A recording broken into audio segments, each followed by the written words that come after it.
Hello বন্ধুরা, technical PB সরকার চ্যানেলে আপনাদের সকলকে স্বাগত জানাই। আমি প্রতিনিয়ত আমার চ্যানেলে পিএম কিষানের নতুন নতুন আপডেটগুলো নিয়ে আসি। তেমনি আজও আমি আপনাদের জন্য এক বিরাট নতুন আপডেট নিয়ে এসেছি।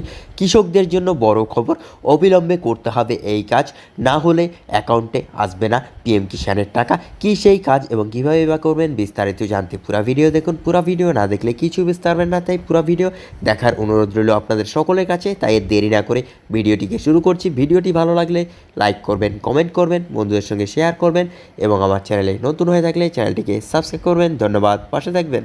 দেশের কৃষকদের অর্থনৈতিক নিরাপত্তার জন্য কেন্দ্রীয় ও রাজ্য সরকার অনেক ধরনের পরিকল্পনা চালাচ্ছে, ফলে গত কয়েক বছরে কৃষকদের আয় বৃদ্ধি হচ্ছে।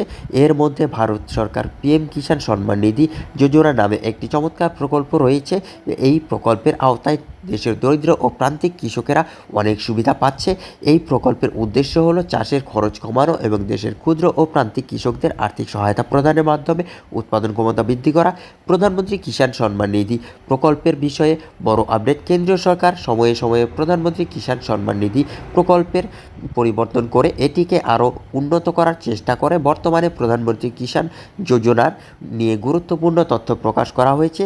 এই তথ্যটি মাথায় রাখা জরুরি, কারণ এই তথ্যের মাধ্যমে জানানো হয়েছে যদি কোনো কৃষক একটি মোবাইল নম্বর থেকে 2 বা ততোধিক রেজিস্ট্রেশন করে থাকে তাহলে তিনি এই প্রকল্পের সুবিধা থেকে বঞ্চিত হতে পারেন।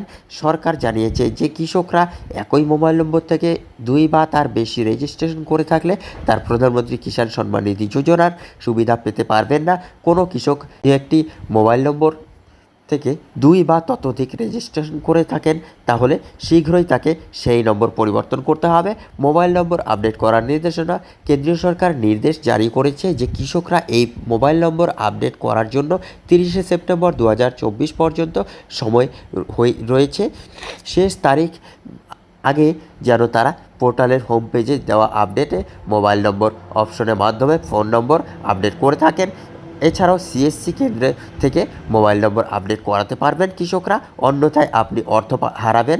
একই মোবাইল নম্বর থেকে একাধিক রেজিস্ট্রেশন করা কৃষকরা এই প্রকল্পের সুবিধা পাবেন না।